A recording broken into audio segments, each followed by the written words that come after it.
Praise the Lord. Hallelujah. വിശുദ്ധ കുർബാനയെ കുറിച്ചുള്ള ഒരു നിർവചനമാണ് ഇപ്പോൾ പറഞ്ഞത്. पवित्र मिसा बलिदान के बारे में एक विशेषण बताया गया था इस वक्त. 1 യോഹന്നാൻ 2:2. യോഹൻ का पहला पत्र अध्याय 2 पद संख्या 2. അവൻ നമ്മുടെ പാപപരിഹാര ബലിയാണ്. वो हम सबके पापों का प्रायश्चित का बलिदान है. നമ്മുടെ മാത്രമല്ല, ലോകം മുഴുവന്റെയും പാപങ്ങൾക്കുള്ള പരിഹാര ബലി. सिर्फ हमारा ही नहीं बल्कि सारे संसार भर के पापों का प्रायश्चित का बलिदान है. Hallelujah, hallelujah, hallelujah. ഹല്ലേലൂയ.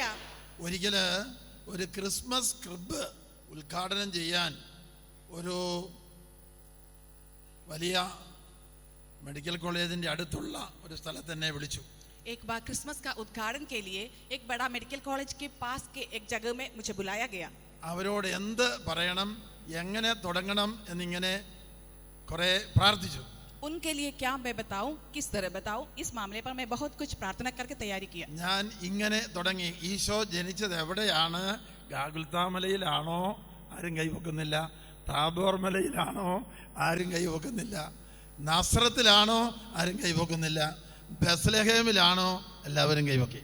मैं इस प्रकार शुरू किया कि प्रभु यीशु का जन्म गागुल्ता में हुआ या दूसरा जेरूसलम में हुआ या बेथलेहम में हुआ, ऐसे करके पूछने पर आखिर में जब बेथलेहम बोला तभी लोगों ने हाथ उठाया. तब तक किसी ने भी हाथ नहीं उठाया.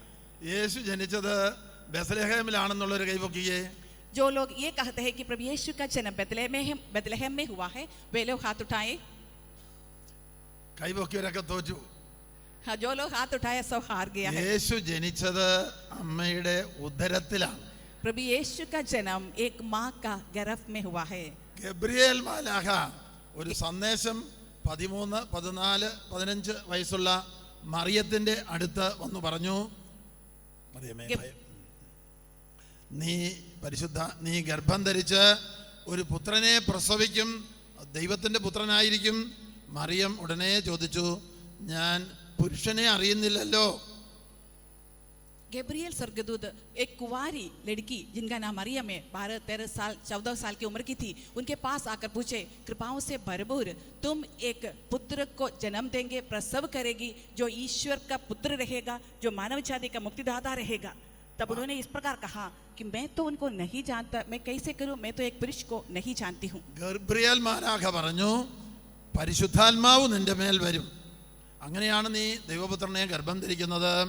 നിന്റെ ചാർച്ചക്കാരിയായ എലിസബത്ത് വാർദ്ധക്യത്തിൽ ഗർഭവതിയാണ്, 6ാം മാസമാണ്. स्वर्गदूत गब्रियल ने कहा कि पवित्र आत्मा तुम पर उतरेगा और सर्वोच्च प्रभु की शक्ति की छाया तुम पर पड़ेंगे. तुम्हारे आंटी जो एलिसबत भी इस प्रकार गर्भवती है, तुम भी पवित्र आत्मा की शक्ति से तुम्हारे गर्भ में प्रभु यीशु का ईश्वरीय पुत्र का जन्म होंगे. ഇത് കേട്ടപ്പോൾ മറിയത്തിന് വിശ്വാസമായി. മറിയം പറഞ്ഞു, ഇതാ കർത്താവിന്റെ ദാസി, നിന്റെ വചനം പോലെ എന്നിൽ ഭവിക്കട്ടെ. जब ये सुनने पर मरियम ने इस प्रकार कहा, देख प्रभु मैं तेरी दासी, तुम्हारी खिद मेरे जीवन में पूरी होने दे. Hallelujah, hallelujah, hallelujah, hallelujah, hallelujah. Hallelujah. എന്താണ് മറിയം പറഞ്ഞത്? ഇതാ കർത്താവിന്റെ ദാസി. പുരുഷൻ അറിയാതെ ഗർഭം ധരിക്കപ്പെട്ടാൽ കല്ലെറിഞ്ഞു കൊല്ലപ്പെടാനും ഞാൻ തയ്യാറാണ്. ഇതാ കർത്താവിന്റെ ദാസി. मरियम ने स्वर्गदूत से क्या कहा? उन्होंने इस प्रकार कहा कि देख मैं प्रभु की दासी हूँ, तेरी इच्छा मुझ में पूरी हो जाओ. यदि पुरुष शादी के पहले यदि कोई गर्भवती बनती है तो उन्हें पत्थर फेंक कर मार डालने वाला नियम चलने वाला समय में मरियम ने इस प्रकार कहा, देख प्रभु मैं तेरी दासी, तेरी इच्छा मुझ में पूरी हो जाओ. मरना भी है तो उसके लिए वो तैयार हो गई. പ്രതികൂലങ്ങളുടെ മുമ്പിലും പ്രതിസന്ധികളുടെ മുമ്പിലും ദൈവമേ അങ്ങയുടെ തിരുവിഷ്ടം എന്താണെന്ന് വെച്ചാൽ ഞാൻ ഇതാ കർത്താവിന്റെ ദാസൻ, ഇതാ കർത്താവിന്റെ ദാസി എന്ന് പറയാൻ തയ്യാറാണ്. विपरीत अवस्थाओं में और ऐसे विपत्तियों के बीच में भी देख प्रभु मैं तेरी दासी, देख प्रभु मेरे दास, ये कहने के लिए हम तैयार होना है. Hallelujah, hallelujah, hallelujah, hallelujah, hallelujah. Hallelujah. നമ്മൾ ഉദ്ദേശിക്കുന്നത് പോലെ കാര്യം നടക്കണമെന്നാണ് നമ്മുടെ ആഗ്രഹവും പ്രാർത്ഥനയും. हमारी इच्छा एवं प्रार्थना इस प्रकार है कि जिस तरह हम चाहते हैं उसी प्रकार हमारा कार्य हो जाए. എന്തായിരിക്കണം നമ്മുടെ പ്രാർത്ഥന? लेकिन हमारी प्रार्थना किस प्रकार होना है?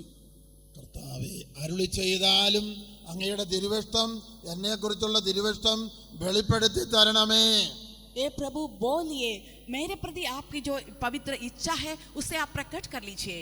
യോഹന്നാൻ 10:27 ഈശോ പറഞ്ഞു, എൻ്റെ ആടുകൾ എൻ്റെ സ്വരം ശ്രവിക്കുന്നു, അവ എന്നെ അനുഗമിക്കുന്നു, ഞാൻ അവയ്ക്ക് നിത്യജീവൻ നൽകുന്നു. യോഹन के सुसमाचार 10वां अध्याय 27वां वचन में कहते हैं कि मेरे भेड़ मेरी आवाज सुनते हैं और मुझे सुनते हुए मेरे अनुगमन करते हैं. ഹല്ലേലൂയ. हालेलुया. അപ്പോൾ നമ്മൾ അർപ്പിച്ച ദിവ്യബലി യേശു ക്രിസ്തുവിൻ്റെ മുഴുവൻ ജീവിതത്തിൻ്റെ ആവർത്തനമായ അനന്തയോഗ്യതയുള്ള ദിവ്യബലിയാണ്. अब जो पवित्र में सा बलिदान इस वक्त हमने अर्पण किया था, प्रभु यीशु का पूरे सहन का जो अनंत योग्यता वाला वही बलिदान को हम इस वक्त अर्पण किया है. 1984 6000 വൈദികരുടെ ധ്യാനം റോമിൽ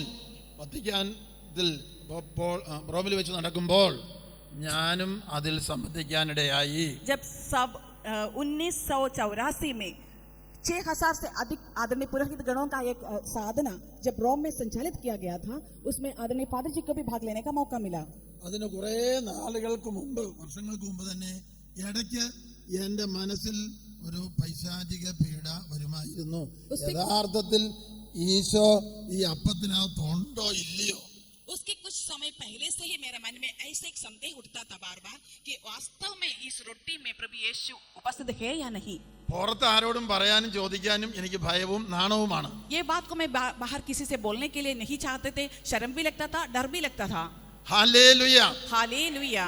അങ്ങനെ റോമിൽ 6000 വൈദികരുടെ ധ്യാനം നടക്കുന്ന 84 മുമ്പ് തന്നെ ഞാൻ 3-4-5 പേരോടൊപ്പം വൈദികരുടെ ധ്യാനം 3 മാസത്തിലൊരിക്കൽ കേരളത്തിൽ നടത്താറുണ്ടായിരുന്നു. जैसे रोम में जब 6000 लोग आदरणीय पुरोहितों का जब साधना संचालन कर रहे थे, उससे भी पहले कुछ कम लोगों का जो पुरोहितों का जो साधना केरला में कुछ 3 महीने में एक बार करके हुआ करते थे. വൈദികരുടെ ധ്യാനം നടത്തുമ്പോഴും ഇടയ്ക്ക് എൻ്റെ തലയിലോട്ടൊരു ചോദ്യം വരും, ഈ അപ്പത്തിൽ ഈശോ ഉണ്ടായിരിക്കോ ഇല്ലായിരിക്കോ? जब पुरोहितों के लिए इस प्रकार का साधना हो रहा था, तब भी ऐसे संदेह कई बार मेरे मन में उठता था कि इस रोटी में वास्तव में यीशु उपस्थित है या नहीं. അത് പൈശാചിക പീഡയാണെങ്കിലും എൻ്റെ തലയിൽ കൂടെയാ വരുന്നത്. ये मानो ये शैतान का पीड़ा है, तो भी वो मेरे दिमाग से ही तो आ रहा था. അങ്ങനെ റോമിലെ വൈദികരുടെ ധ്യാനത്തിൽ 5 ദിവസത്തെ ധ്യാനത്തിൽ 4-ാമത്തെ ദിവസം 1.5 മണിക്കൂർ സമയമുള്ള ദിവ്യബലിയിൽ ഞാൻ കണ്ണടയ്ക്കുമ്പോഴെല്ലാം നയാഗ്ര വെള്ളച്ചാട്ടം പോലെ ഒരു ദർശനം എൻ്റെ മുമ്പിലേക്ക് വരുമായിരുന്നു. उस प्रकार से रोम में जो 6000 लोगों का जो साधना के चौथा दिन, 5 दिन का साधना था, चौथा दिन लगभग 1.5 घंटे तक का जो मिसा बलिदान अर्पण करते हैं,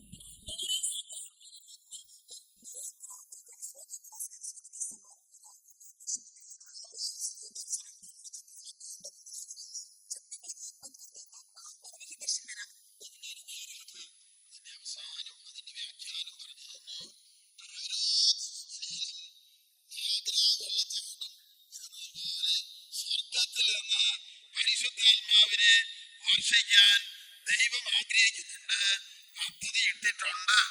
और उसके बाद उसका व्याख्या भी मुझे दिया, मतलब भी दे दिया कि हर एक मिसा बलिदान में जैसे नयाग्रा जल स्रोत के समान स्वर्ग से हर एक मिसा बलिदान में पवित्र आत्मा को बरसाया जाता है. വിശുദ്ധ കുർബാന അർപ്പിക്കുന്നവർക്കും ബലിയിൽ സംബന്ധിക്കുന്നവർക്കും ഈ തിരിച്ചറിവുണ്ടാകണം. जो पवित्र मिसा बलिदान में भाग लेते हैं, जो पवित्र मिसा बलिदान को अर्पण करते हैं, उन सबको भी ये समझ होना जरूरी है. യേശു കർത്താവാണ്. അവിടുത്തെ നാമത്തിന്റെ മുമ്പിൽ എല്ലാവരും മുട്ടുമടക്കണം. यीशु प्रभु ईश्वर है, उनके नाम के समक्ष हर एक घुटना को झुकना है.